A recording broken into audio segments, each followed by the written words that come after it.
মুসলমান ঘরে ছেলে মেয়েরা বারা তরুণেরা এ নবী পাকের প্রেমিকেরা এই দুনিয়ার জমিনে যত মানুষ এসে যারা আসবে সবার শরীর আল্লাহ পাক রক্ত দিয়েছে। আপনাদের শরীরেও রক্ত রয়েছে, আমার শরীরেও রক্ত রয়েছে। আমি যদি আপনাদের রক্তকে পান করি আল্লাহ পাক আমার জন্য হারাম করে দিয়েছে। আপনি যদি আমার রক্তকে পান করেন আল্লাহ পাক আপনার জন্য হারাম করে দিয়েছে। আর আমার নবীকে আল্লাহ এত ইজ্জত এত সম্মান দিয়েছে, আমার নবীর রক্তকে যারাই পান করেছে আল্লাহ পাক তাদেরকে জান্নাতি বানিয়েছে। এ যুবকেরা শুনে রেখে দেন, আল্লাহ নবী এক তারিখে একজন সাহাবাকে ডাক দিলেন, এ বাবা সাহাবার এদিকে আসো। আল্লাহ নবী দরবারে হাজির হয়ে গেলেন। নবী আমার একটা পিয়ালা দিলেন, নবী আমার একটা পাত্র দিলেন। এ বাবা সাহাবারে এই পাত্রতে আমি নবী আমার খুন মোবারক রয়েছে, আমার রক্ত মোবারক রয়েছে, বাইরে গিয়ে ফেলে দাও। সাহাবা হুজুর রক্তটাকে নিয়ে বাইরে বেরিয়ে এলেন। কিছুটা যাবার পরে পুকুরের পানিতে ফেলতে গেছে। যখনই নবীর সম্মানের কথা মনে পড়ে গেছে সাহাবা হুজুর নিজে নিজে চিন্তা করে, এটা আমার নবীর খুন মোবারক, এটা আমার নবীর রক্ত মোবারক, এটাকে আমি পুকুরের পানিতে ফেলতে পারবো না। আবারও কিছুটা গিয়ে গেছে, জমিনটা খুঁড়ে ফেলেছে, কেননা আমার নবীর রক্তটাকে ওই জমিনে দাফন করে দেবে।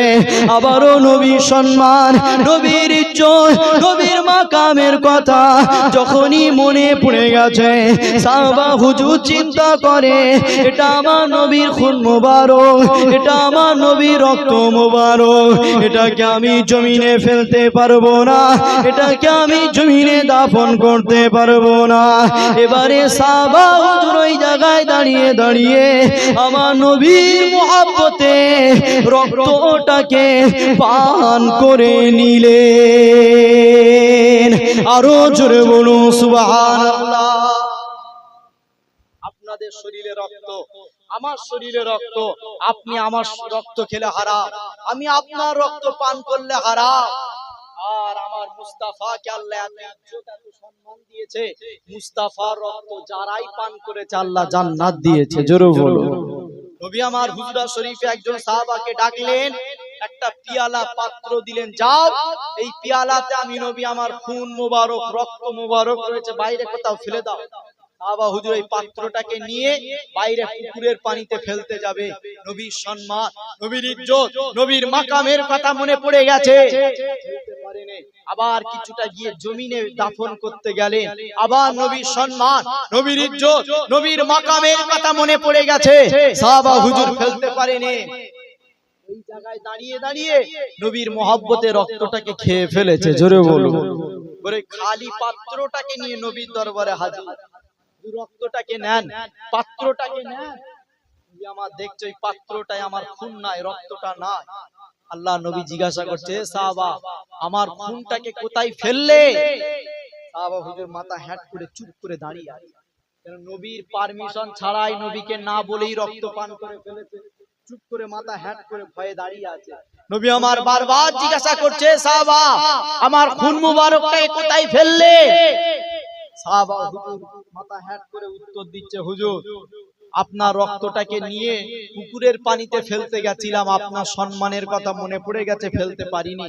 আবার কিছুটা এগিয়ে গিয়ে আপনার রক্তটা জমিনটা খুঁড়ে জমিনে দাফন করতে গেছিলাম, আপনার সম্মানের কথা মনে পড়ে গেছে, দাফন করতে পারিনি। এ সাহাবা তাহলে আমার রক্তটাকে কোথায় ফেললে, আমার খুনটাকে কোথায় ফেললে? সাহাবা হুজুর মাথা হ্যাট করে উত্তর দিয়ে বলছে, ইয়া রাসূলুল্লাহ আপনার মহব্বতে আপনার রক্তটাকে পান করে ফেলেছি। জোরে বলুন।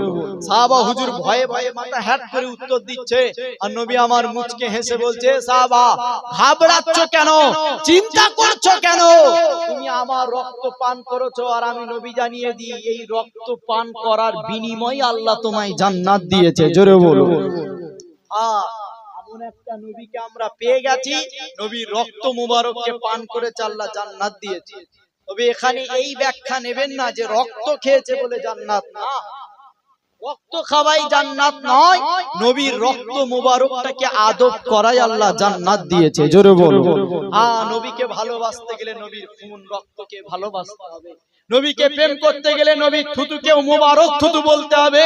নবীকে প্রেম করতে গেলে অনেকে ওয়াজ করতে করতে বলে যে ওহদের ময়দানে নবীর দান্দা মুবারক শহীদ হয়ে গেছে, জমিনে পড়ে গেছে। না, আমার নবীর দান্দা মুবারক, দাঁত মুবারক কখনো পড়ে না।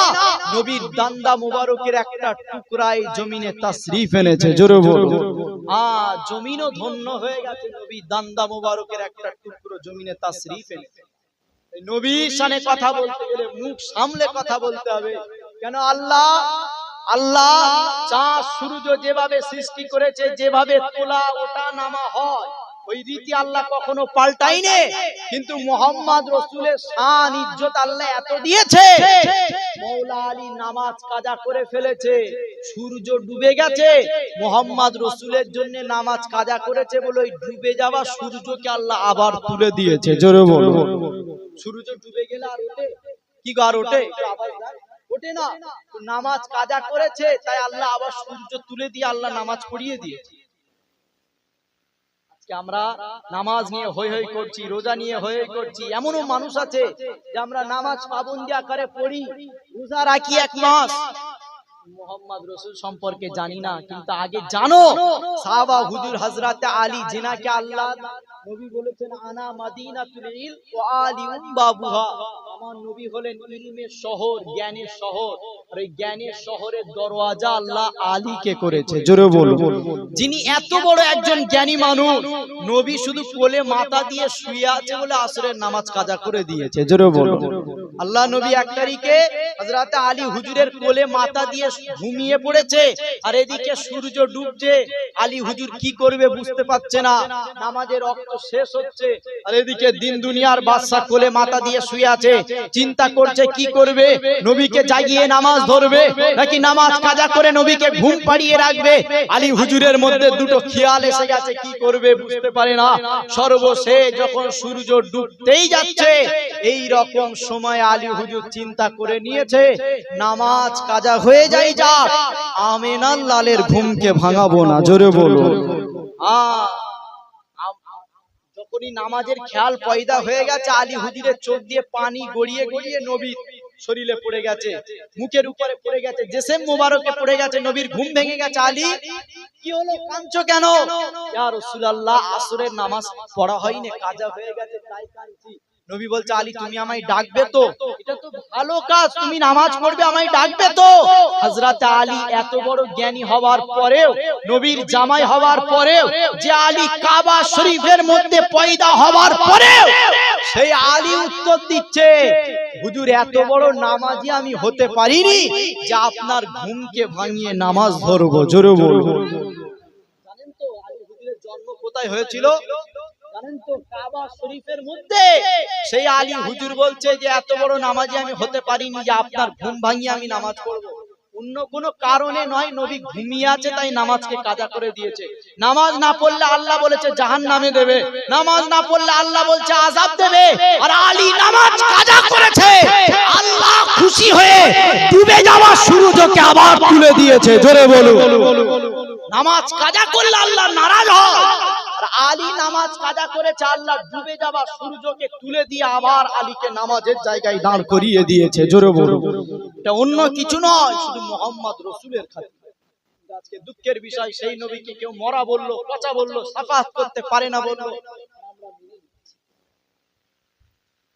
মুসলমান ঘরে ছেলে মেয়েরা, বারা তরুণেরা, এ নবী পাকের প্রেমিকেরা মনে রেখে দেবেন, আল্লাহ পাক 1 তারিখে হযরতে জিবরাইলকে পাঠিয়ে দিলেন, এ জিবরাইল দুনিয়ার জমিনে চলে যা, আমার হাবিবকে গিয়ে নিয়ে আয়।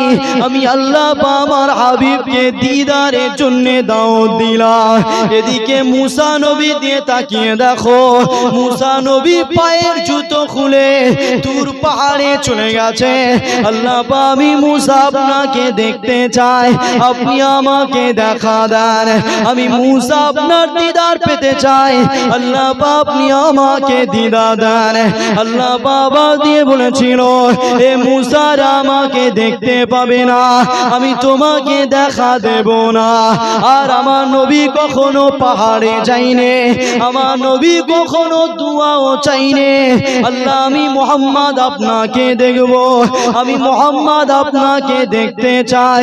আমার নবী কখনো দুয়া চাইনে।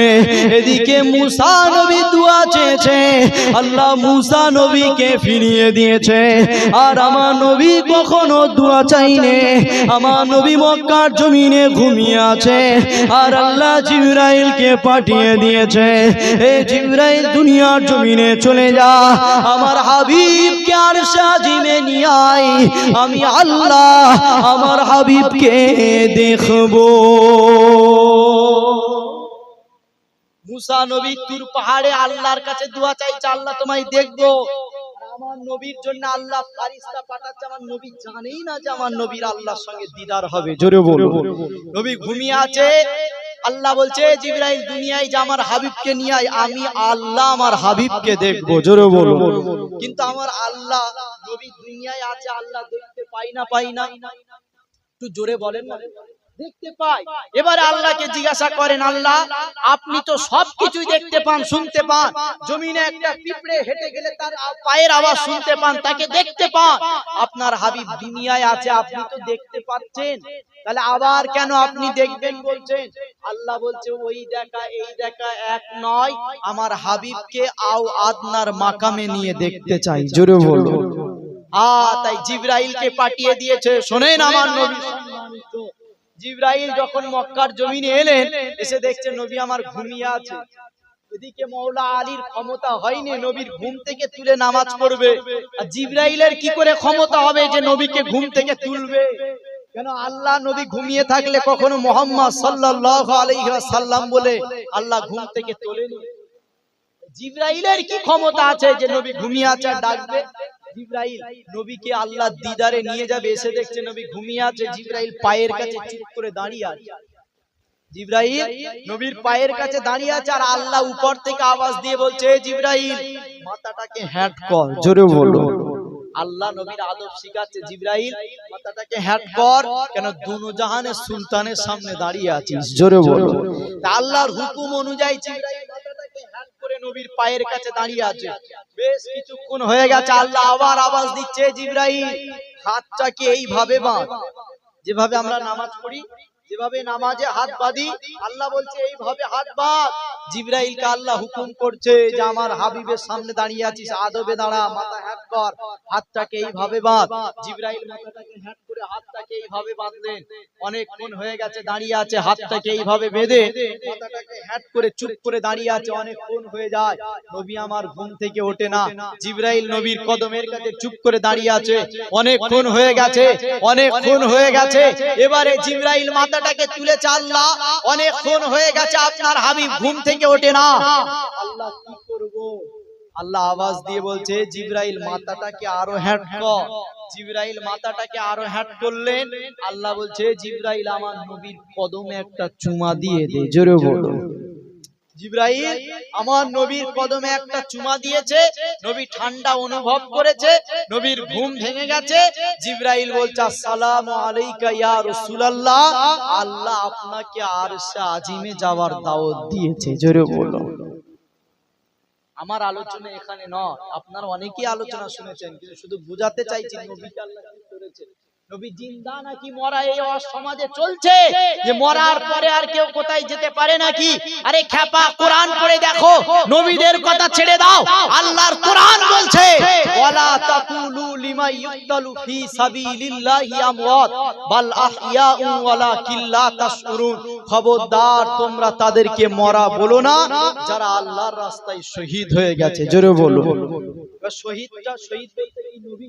কি গো বলেন না, শহীদ কারা? নবী না, শহীদ কোন আলেম না, আপনি কালকে দিনের রাস্তায় জানমালকে কুরবানি করে দেবেন, আপনি একজন শহীদ। কাল যদি আপনি শহীদ হয়ে যান, আল্লাহর কোরআন, এখানে কোনো হাদিস থেকে বলিনি, কোনো কিতাব থেকে বলিনি, ডাইরেক্ট কোরআন থেকে বলছি। আল্লাহ ডাইরেক্ট কোরআনে বলেছে প্রত্যেকটা শহীদের লাশ কবরে জিন্দা রয়েছে। জোরে বলুন। শহীদটা সাধারণ একজন মানুষ হতে পারে। আপনি যদি আজকে আল্লাহর রাস্তায় শহীদ হয়ে যান, কাল আপনার লাশ জিন্দা। তাই নয়, প্রত্যেকটা হাফেজে কোরআনের লাশকে আল্লাহ কবরে জিন্দা টাটকা রেখেছে। জোরে বলো। কেন একটা হাফেজে কোরআনকে যখন কবরে শোয়ানো হয়, আল্লাহ উপর থেকে আওয়াজ দিয়ে বলে, এ কবরের মাটি, তুই আমার ওই বান্দা বান্দির লাশকে ভক্ষণ করবি না। আর কবরের মাটি উত্তর দিয়ে বলে, আল্লাহ আপনার ওই বান্দা বান্দির লাশকে ভক্ষণ করব কি করে, খাবো কি করে? আপনার ওই বান্দা বান্দির অন্তরে তো আপনার কোরআন সংরক্ষণ করে রাখা রয়েছে। জোরে বলো। তাই কোরআন বলছে শহীদ কবরে জিন্দা, কোরআন বলছে হাফেজে কোরআন কবরে জিন্দা, কোরআন বলছে প্রত্যেকটা মুমিন কবরে জিন্দা। জোরে বলো। কেন তাফসীরে মাজাহারি বলে একটা কিতাব রয়েছে, এই কিতাবে স্পষ্ট পাওয়া যায় উহুদের ময়দানে যারা শহীদ হয়েছিল তাদেরকে গোসল দেওয়া, দাফন কাফন, কবরস্থ করা শেষ। কোন কারণবশত কবর থেকে লাশগুলোকে তুলে তুলে অন্য জায়গায় দাফন করা হচ্ছিল। কবরে মাটি দেওয়া কমপ্লিট, সেই কবর খুঁড়ে লাশ তোলা হচ্ছে, অন্য জায়গায় দাফন করা হবে। তাই আর যারা কবর খুঁড়ছিল তারা বলছে কবর খুঁড়তে খুঁড়তে একজন শহীদের পায়ে, অর্থাৎ একজন কবরবাসীর পায়ে ওই অস্ত্রের আঘাত লেগে গিয়েছে। আর ওই অস্ত্রের আঘাত ওই পায়ে লাগার সাথে সাথে তখনও তার পা থেকে টাটকা খুন অর্থাৎ রক্ত ঝরছে। জোরে বলুন। দুনিয়া থেকে শহীদ হয়ে চলে গেছে, কবরে মাটিও দেওয়া হয়ে গেছে। এমন সময় কবর খুঁড়তে যে অস্ত্র দিয়ে কবর খুঁড়ছিল, ওই অস্ত্রটা সেই শহীদের পায়ে লেগে গেছে। তার নাম কি জানেন? কেউ বলতে পারবে? শহীদদের সরদার হযরতে আমিরে হামজা। জোরে বলো। আর আমিরে হামজাটা কে ছিল? নবী। হ্যাঁ, এই যে অস্ত্র দিয়ে কবর খুঁড়ছে, ওই অস্ত্রটা আমিরে হামজা নবীর চাচা, তিনার পায়েতে লেগে গেছে। আর ওই পায়ে লাগার সাথে সাথে যারা কবর খুঁড়ছিল তারা বলছে তখন ওই পা থেকে টাটকা রক্ত ঝরছে। জোরে বলো। শুধু তাই নয়, যারা কবর খুঁড়ছিল তারা বলছে যে যখন ওই লাশগুলোকে কবর থেকে তোলা হচ্ছিল, তাদের চুলের দিকে তাকালে যেন মনে হয় তখন চুলগুলো ভিজে রয়েছে। জোরে বলো। মুসলমান ঘরে ছেলেমেয়েরা, বারা তরুণেরা, এ নবী পাকের প্রেমিকেরা, আল্লাহর কোরআন আমাদেরকে জানিয়েছে প্রতিটা শহীদের লাশ কবরে জিন্দা রয়েছে। আল্লাহর কোরআন আমাদেরকে জানিয়েছে হাফেজে কোরআনের লাশ কবরে জিন্দা রয়েছে। আল্লাহর কোরআন আমাদেরকে জানিয়েছে প্রতিটি ইমানদার কবরে জিন্দা রয়েছে। কিন্তু আজকে এক শ্রেণীর আলেম উলামা আপনাদের নিয়োজ করে আমার নবী নাকি মরে গেছে, আমার নবী নাকি পচে গেছে। এ যুবকেরা শুনে রেখে দেন, আল্লাহ পাক জিবরাইলকে পাঠিয়ে দিলেন, এ জিবরাইল দুনিয়ার জমিনে চলে যা, আমার হাবিবকে নিয়ে আয়। আমি আল্লাহ আমার হাবিবকে দাওয়াত দিলাম। আমার নবীর মিরাজের ঘটনা আপনাদের সবার জানা রয়েছে। আজকে আমার আলোচনার দিকে নয়, সংক্ষিপ্ত করে বুঝিয়ে দিয়ে যায়। আল্লাহ আমার নবীকে মরা নাকি জিন্দা করেছে, আল্লাহ আমার নবীকে হায়াতুন নবী করেছে। এই যুবকেরা শুনে রেখে দাও, হযরতে জিবরাইল এবারে আমার নবীর পায়েতে চুমা দিয়ে আমার নবীর ঘুমটা যখনই ভেঙে গেছে, নবীকে নিয়ে রওনা হয়ে গেলেন। প্রথমে আল আকসা মসজিদে রওনা হয়ে গেলেন। ওই জায়গায় গিয়ে 2 রাকাত নামাজ আদায় করে নিয়ে এবার আরশ আজিমের দিকে চলে যাবে। কিন্তু আল আকসা মসজিদে যাওয়ার আগে নবী আমার নিজে বলতে লেগেছে, মুসলিম শরীফের হাদিসের মধ্যে পাওয়া যায়, নবী আমার নিজে ওয়াজ করতে লেগেছে, হযরতে জিবরাইল যখন আমাকে নিয়ে আল আকসা মসজিদ অর্থাৎ প্যালেস্টাইনের দিকে যখনই নিয়ে যেতেছিল, ওই আল আকসা মসজিদে যাওয়ার আগে আমি মুহাম্মদ হযরতে মুসা নবীর কবরকে দেখতে পেয়েছিলাম। আর শুধু মুসার কবর দেখেছিলাম এটা নয়, আমি মুহাম্মদ দেখেছিলাম মুসা তার কবরে জিন্দা নামাজ পড়ছে। নবীকে নিয়ে জিবরাইল আল্লাহর দিদারে গেলেন, মিরাজে গেলেন। রোজ আপনাদের শোনা আছে, জানা আছে, থেকে একটা শিক্ষা নেওয়ার ব্যাপার আছে। যখন আমার নবী প্রথমে আল আকসা মসজিদের দিকে যাচ্ছে, কেন ওই জায়গায় 2 রাকাত নামাজ হবে, ওখান থেকে তারপরে জিবরাইল নিয়ে চলে যাবে, অনেক বড় ঘটনা। কিন্তু ওই আল আকসা মসজিদে যাওয়ার আগে আমার নবী মুসলিম শরীফের হাদিসের মধ্যে নিজে বলছে, আমি মুহাম্মদ সাল্লাল্লাহু আলাইহি ওয়াসাল্লাম, আমাকে যখন জিবরাইল নিয়ে আল আকসা মসজিদের দিকে নিয়ে যাচ্ছে, ওই মসজিদে যাওয়ার আগেই হযরতে মুসা নবীর কবরকে দেখতে পেয়েছি। জোরে বলো। শুধু তাই নয়, মুসা নবী ওই কবরে কোন রেওয়াতে এসেছেন যে কবরের উপরে দাঁড়িয়ে, আবার কোন রেওয়াতে এসেছে কবরের ভিতরে দাঁড়িয়ে জিন্দা নামাজ পড়ছে। জোরে বলো। তাহলে এই দুনিয়ায় মুসা নবী আগে এসে নবী হয়েছিল না আমার নবী? বলেন না গো, কে? মুসা নবী দুনিয়ায় এসে কাটিয়ে চলে গেছে, হাজার হাজার বছর পরে মুহাম্মদ রাসূল মুসলিম শরীফের মধ্যে বর্ণনা করছে, সেদিন আমি মিরাজে গিয়ে দেখি যে মুসা নবী আমার আগে দুনিয়ায় এসে তার উম্মতকে নিয়ে কাটিয়ে চলে গেছে, সেই মুসা নবী আজও জিন্দা কবরে নামাজ পড়ছে। জোরে বলো। শুধু তাই নয়, ওটা দেখে নবী আমার আল আকসা মসজিদে গেলেন। কেন? একটা ঢিল ছুড়লে যতটা দূরে যায়, আল আকসা মসজিদ থেকে হযরতে মুসা নবী কবর ততটা দূরত্বে। নবী আমার দেখে গেলেন যে মুসা নবী কবরে নামাজ পড়ছে। এবার আল আকসা মসজিদে ঢুকলেন, গিয়ে দেখছেন ওখানে শুধু আর মুসা নবী নয়, আদম শফিউল্লাহ থেকে ঈসা রুহুল্লাহ, 1 লক্ষ মতান্তরে 2,24,000 যত নবী রাসূল এসেছিল, প্রত্যেকটা নবী রাসূল ওই আল আকসা মসজিদে সশরীরে দাঁড়িয়ে আছে। জোরে বলো। কাতার দিয়ে দাঁড়িয়ে আছে। এখানে আল্লাহ আমার নবীর সম্মানকে বুঝিয়েছে। কেন? সবাই তো নবী, কে ইমামতি করবে? আদম নবী চিন্তা করছে আমি সবার আগে দুনিয়ায় এসেছি, আমি ইমামতি করব। মুসা নবী চিন্তা করছে রোজ আল্লাহ আমার সঙ্গে হাম কালামি করে, আমার সঙ্গে কথা বলতো, আমি মুসা এই জামাতের ইমাম হব। ঈসা নবী চিন্তা করে আল্লাহ আমায় বিনা বাপে কুদরতি ভাবে দুনিয়ায় পাঠিয়েছে, আমি ঈসা রুহুল্লাহ আজকে জামাতের ইমাম হব। ইব্রাহিম নবী চিন্তা করছে আল্লাহ আমায় খলিল বলেছে, আমি জামাতের ইমাম হব। আর নবীকে আল্লাহ এমন কোন সম্মান নাই যেটা দেয়নি। বন্ধু বলেছে, হাবিব বলেছে, কায়নাতের বাদশাহী দিয়েছে, তথাপিও নবী নিজের কথা চিন্তা করেনি। নবী চিন্তা করছে কার তকদিরে আজকে এই জামাতের ইমাম রেখেছে। যখনই নবী তকদিরের উপরে বিশ্বাস রেখেছে, আল্লাহ জিবরাইলকে পাঠিয়েছে। জিবরাইল সবাই নিজের কথা ভাবে, আর আমার বন্ধু তকদিরের উপরে বিশ্বাস রেখেছে, আমার বন্ধুর মাকামকে বাড়িয়ে দাও। জিবরাইল আমার বন্ধুর হাতটাকে ধরে নিয়ে নামাজের মুসাল্লায় ইমামের জায়গায় দাঁড় করিয়ে দাও। জোরে বলো। ইমামের জায়গায় আমার নবীকে দাঁড় করিয়ে দিলেন। আল্লাহ ঘোষণা করে দিলেন ইমামুল আম্বিয়া। সাধারণ মানুষ শুধু নয়, সমস্ত নবীদেরও ইমাম আল্লাহ আমার নবীকে করেছে। জোরে বলো। এদিকে আলোচনা নয়, নবী আমার ওই মসজিদে গিয়ে দেখছে সমস্ত নবী, আদম নবী ওখানে উপস্থিত। আর আদম নবীটা কে? আমাদের আব্বাজান, সবার আগে যিনি নবী হয়ে দুনিয়ায় এসেছে। এই আদম নবী আসার পরে 1 লক্ষ মতান্তরে 2,24,000 নবী এসে আমরা যেমন আজকে নবীর উম্মত, এই রকম জামানা পার করেছে। 1 লক্ষ মতান্তরে 2,24,000 নবী এই পার করে শেষ নবী যিনি, তিনি বলছেন যে সবার আগে যিনি এসেছে তিনি সেদিন আল আকসা মসজিদে হাজির ছিল। জোরে বলো। শুধু তাই নয়, আল্লাহ নবী বলছে যে হযরতে মুসা নবীর কবরে আমি দেখে এসেছি, মুসা তার কবরে জিন্দা নামাজ পড়ছে। আর একটা ঢিল ছুড়লে যতটা দূরে যায়, অতটা দূরে আগিয়ে গিয়ে আল আকসা মসজিদে ঢুকে দেখেছি, সেখানেও মুসা আমার পিছনে ইক্তেদা করে দাঁড়িয়ে আছে। জোরে বলো। তাহলে মুসা নবী প্রথমে কোথায় ছিল? বলেন না গো, প্রথমে কোথায়? কবরে। একটা ঢিল ছুড়লে যতটা দূরে যায়, অতটা দূরে মসজিদে নবী নামাজে দাঁড়িয়েছে, আবার মুসা নবী নবীর পিছনে মুসল্লি হয়ে দাঁড়িয়ে গেছে। জোরে বলো। শুধু তাই নয়, ওই জায়গায় নামাজ হয়ে গেছে। এবারে নবী আমার প্রথম আসমানে উঠতে যাবে, জিবরাইলের সঙ্গে উঠছে। প্রথম আসমানের দারওয়ান ফারিস্তা বলছে, কে আপনি, কোথা থেকে এসেছেন? জিবরাইল বলছে, আমি জিবরাইল। আপনার সঙ্গে কে? আমার সঙ্গে মুহাম্মদ রাসূল। এই বলতেই প্রথম আসমানের দরওয়াজা খুলে গেছে।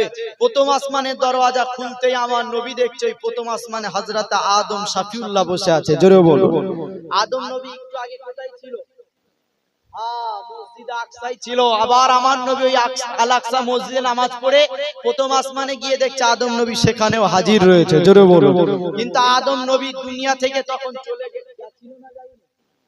আর কবরটা কোথায়? মিনার মসজিদের খয়েফের নিচেই আদম নবীর কবর। কিন্তু নবী আমার সেদিন মিরাজে গিয়ে বলছে যে আদম নবীর কবর মিনার মসজিদের খয়েফের নিচে, সেই আদম সাফিউল্লাহ আজও প্রথম আসমানে বসে আছে। জোরে বলুন। শুধু তাই নয়, এক একটা আসমানে এক একটা নবীদের সঙ্গে দেখা করতে করতে 6 নম্বর আসমানে গেলেন। কত নম্বর? 6 নম্বর আসমানে গেলেন। 6 নম্বর আসমানের দরওয়াজা খুলতেই দেখছে মুসা নবী দাঁড়িয়ে আছে। জোরে বলুন। তাহলে মুসা নবী প্রথমে কোথায় ছিল বলে না? কোথায়? কবরে। দ্বিতীয় আল আকসা মসজিদে। তৃতীয় 6 নম্বর আসমান। শুধু এখানেই শেষ নয়, আরেকটু আগিয়ে চলে। নবী আমার আল্লাহর দিদারে গিয়ে জান্নাত আর জাহান্নাম ঘুরে দেখেছিল না? দেখেনি? দেখেছে। আমার নবী বলছে আমি মুহাম্মদ সাল্লাল্লাহু আলাইহি ওয়াসাল্লাম যখন জান্নাতে ঢুকতে যাব, ওই জান্নাতে ঢুকতে গেছি আর দেখি হযরতে মুসা নবী মারহাবা ইয়া মুস্তাফা বলে আমাকে স্বাগতম জানাচ্ছে। জোরে বলুন। কে জানাচ্ছে? মুসা নবী। তাহলে ক জায়গায় বলেন? 4 জায়গায়। প্রথমে কবরে, দ্বিতীয় আল আকসা মসজিদে, তৃতীয় 6 নম্বর আসমানে, চতুর্থ জান্নাতে। ওয়েলকাম, স্বাগতম আমার নবীকে জানাচ্ছে।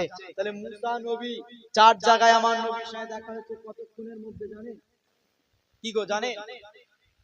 কুরআন খোলেন 15 পারা। সুবহানাল্লাযী আসরা বিআবদিহি লাইলাম মিনাল মাসজিদিল হারাম ইলাল মাসজিদিল আকসা। রাতের কিছু অংশ আমার নবীকে মক্কা থেকে আল আকসা মসজিদে হিজরত করিয়েছে। জোরে বলো। ছোট ছোট করে বুঝাচ্ছি, অসুবিধা হচ্ছে নাকি? টান টান দিতে হবে? অসুবিধা হচ্ছে না তো? বুঝতে পারছেন তো আলোচনা? হ্যাঁ, আগে বোঝেন, নবী সম্পর্কে আগে জানেন, টান টোন পরে হবে। আকীদা সব শেষ, আগে নবীকে আল্লাহ কি করেছে বোঝেন। কেন আজকে এই ওয়াজ শুনে বাড়ি যেতে পারবেন এর কোনো গ্যারান্টি নয়। আজকে বাড়ি গিয়ে ঘুমিয়ে যাবেন, সকালে উঠবেন, কোনো গ্যারান্টি নয়। আর আল্লাহকে সাক্ষী রেখে বলছি, যদি এই রাতেই আপনার মৃত্যু হয়ে যায়, কবরে শোয়ানো হবে, দুনিয়ার কেউ আসবে না, মুস্তাফার সঙ্গে কবরে দেখা হবে। জোরে বলে। তাই মুস্তাফার আলোচনা বুঝাচ্ছি যে যদি রাতেই মৃত্যু হয়ে যায় কবরে যাবেন, রাতে মুস্তাফার আলোচনা শুনতে শুনতে কবরে যাবে, মুস্তাফার সঙ্গে দেখা হবে, মুস্তাফাকে চিনতে পারবেন। জোরে বলে। তাই রাতের কিছু অংশে আল্লাহর কোরআন বলছে, এ মানে না মানে যে এক রাত্রে আল আকসা মক্কার জমিন থেকে আল আকসা মসজিদে আবার 7 আসমান ভেদ করে আল্লাহর সাথে দেখা, জান্নাত জাহান্নাম ঘুরে এক রাত্রে হয়, তোমার দ্বারা না হতে পারে। আল্লাহর কোরআন বলছে সুবহানাল্লাযী আসরা বিআবদিহি লাইলাম মিনাল মাসজিদিল হারাম ইলাল মাসজিদিল আকসা। আমার নবীকে 15 আর 15 এক মাসের রাস্তা রাতের কিছু অংশ আল্লাহ হিজরত করিয়েছে। জোরে বলো। কেন তৎকালীন সময় মক্কার জমিন থেকে ওই আল আকসা মসজিদ অর্থাৎ প্যালেস্তাইনের জমিনে যেতে আসতে 1 মাস সময় লাগতো। আল্লাহর কোরআন বলছে পুরো রাতও লাগে না, রাতের কিছু অংশে নবী মক্কা থেকে ওই আল আকসা মসজিদে ঘুরে এসেছে। জোরে বলো। এর থেকেই বোঝা যায় রাতের কিছু অংশ। আমি ধরে নিলাম আল আকসা মসজিদ, সেখান থেকে 7 আসমান ভেদ করে আল্লাহর সঙ্গে দেখা, জান্নাত জাহান্নাম ঘুরে আসতে একটা রাত ধরে নিলাম। এই একটা রাতে মুসা নবীর সঙ্গে আমার নবীর কতবার দেখা? 4 বার। তাহলে মুসা নবীর সম্মান ইজ্জত বেশি না আমার নবীর সম্মান ইজ্জত বেশি? তাই যে নবী মুসা আমার নবীর উম্মত হওয়ার জন্য কেঁদেছে, যে নবী মুসা আমাদের মতো জায়গায় আসার জন্য আল্লাহর কাছে দোয়া চেয়েছে, এই নবী মুসা যদি এক রাত্রে 4 জায়গায় ঘুরতে পারে, আমার নবী জিন্দা না মরা? মুসা নবী এক রাত্রে 4 জায়গায় ঘুরেছে, আর মুসা নবীটা কি আমার নবীর উম্মত হওয়ার জন্য কেঁদেছে। সেই মুসা নবীকে আল্লাহ 4 জায়গায় ঘোরার পাওয়ার দিয়েছে এক রাত্রে। আহলে সুন্নাত আল জামাতের আকীদা, আমাদের বিশ্বাস, আজকের এই মাহফিলেও আল্লাহ আমার নবীকে তাশরীফ করাতে পারে। জোরে বলো। এই আকীদার উপরে থাকেন। বর্তমান যে সময় চলছে, আল্লাহ রসুল বলেছে এমন একটা সময় আসবে দুনিয়ায় যেভাবে পানি বর্ষণ হয় ওইভাবে ফিতনা নামবে। আর আমার মনে হয় সেই জামানায় আমরা চলছি। তাই কে কি বলছে, কে কি করছে দেখার দরকার নাই, শুধু দুটো কথা বলে যাব, আল্লাহকে ভয় করেন, মোহাম্মদ রসুলকে জান মাল সবকিছু থেকে প্রেম করেন, এর বিনিময় খোদার কসম আল্লাহ জান্নাত দেবে। জোরে বলুন। কেন ইহুদির দিকে তাকিয়ে দেখো, হয়তো কেউ বলতে পারে যে হুজুর নামাজ না পড়লেও জান্নাত যাব, রোজা না রাখলেও জান্নাত, হ্যাঁ যাবে। নামাজ রোজা হজ যাকাত কে বলেছে তোমায় জান্নাত নিয়ে যাবে? মুস্তাফাকে প্রেম করে নবীর প্রেমের বিনিময়ে জান্নাত দেবে। জোরে বলো। নামাজ রোজা হজ যাকাত করে কোনো লাভ না, নবী সম্পর্কে না জানতে পারে। নামাজ পড়ছে, নবীকে কেউ গাল দিচ্ছে, চুপ করে আছে না, ও নামাজে কোনো সম্মান ইজ্জত নাই, ওই নামাজে জান্নাত পাওয়া যাবে না। কেন? আমার নবীর সম্মান ইজ্জত আল্লাহ এত বুঝিয়েছে, নবীর জুতো মোবারক নিয়ে আলোচনা করলে আল্লাহ সওয়াব দেয়। জোরে বলো। নবীর জুতোর ধুলো মোবারক নিয়ে আলোচনা করলে আল্লাহ সওয়াব দেয়। জোরে বলো। কেন? হযরতে মুসা নবী তুর পাহাড়ে উঠছে পায়ের জুতো পরে, আল্লাহ হুকুম করছে মুসা জুতোটা তুলে আসো, আমার তুর পাহাড় পবিত্র। আর আমার নবী আরশে আজিমে যাচ্ছে জুতোটা হাতে নিয়ে, আল্লাহ বলছে হাবিব জুতো হাতে নয় পায়ে পরে আসো, তোমার জুতোর সিলাই কি বলেছিল? জুতোর সিলাই বলেছিল, বলেন জুতোর ধুলো, জুতো নয়, জুতোর ধুলোর ওসিলায় আল্লাহর আরশে আজিম ধন্য হবে। জোরে বলো। এমন একটা নবীকে পেয়ে গেছি, নবীকে নিয়ে নয়, নবীর জুতোর ধুলোকে নিয়ে আলোচনা করলে সওয়াব পাওয়া যায়। এমন একটা নবীকে পেয়ে গেছি, নবীকে নিয়ে নয়, নবীর জবানের কথা নিয়ে আলোচনা করলে সওয়াব পাওয়া যায়। এমন একটা নবীকে পেয়ে গেছি, নবীর থুতু মোবারক নিয়ে আলোচনা করলে সওয়াব পাওয়া যায়। এমন একটা নবীকে পেয়ে গেছি, নবীর শরীরের পাসিনা ঘাম নিয়ে আলোচনা করলে সওয়াব পাওয়া যায়। এমন একটা নবীকে পেয়ে গেছি, নবীর পিশাব পায়খানা, এমন একটা নবীকে পেয়ে গেছি, এই সমস্ত জিনিস নিয়ে আলোচনা করলেও আল্লাহ মাকাম বাড়ায়। জোরে বলো। কেন? আম্মা জান আয়েশা সিদ্দিকা বলছে, আমার নবী পাক, আমার নবী পাক আম্মা জান আয়েশা সিদ্দিকা নবীর স্ত্রী বলছেন যে আমার নবী যখনই বাথরুমে যেতেন আর ওই বাথরুম থেকে আসতেন আর আমি আয়েশা সঙ্গে সঙ্গে বাথরুমে যেতাম, নবী আসতেন আর আমি আয়েশা সঙ্গে সঙ্গে বাথরুমে যেতাম, যতবার বাথরুমে গেছি কোনো ময়লা দুর্গন্ধ পাওয়া তো দূরের কথা, নবী আসার সাথে সাথেই আমি বাথরুমে গেছি, ওই বাথরুম থেকে শুধু খুশবু আর খুশবু পেয়েছি। জোরে বলো। আজকে অধয় নবী মরে গেছে, নবী পচে গেছে, আর আমাদের আয়েশা সিদ্দিকা বলতে তোমার নবী মরেনে, তোমাদের নবী পচেনে, তোমাদের নবীর মাকাম সম্মান ইজ্জত আল্লাহ এত দিয়েছে, তোমাদের নবী বাথরুম থেকেও আল্লাহ খুশবু জারি করেছে। জোরে বলো। তাই তো নবী ওয়াজ করতেন, মদিনা নববী শরীফে বসে বসে ওয়াজ করতেন, আর নবী নূরের শরীর থেকে পাসিনা ঘাম ঝরে ঝরে পড়তো, এই জমিনে সাহাবারা কখনো পড়তে দেয়নি। নবীর ঘামটাকে নিয়ে শিশিরি বন্দি করত, এ সাহাবারা আমার এই ঘামটাকে নিয়ে কি করবে, আমার এই ঘাম নিয়ে কি করবে?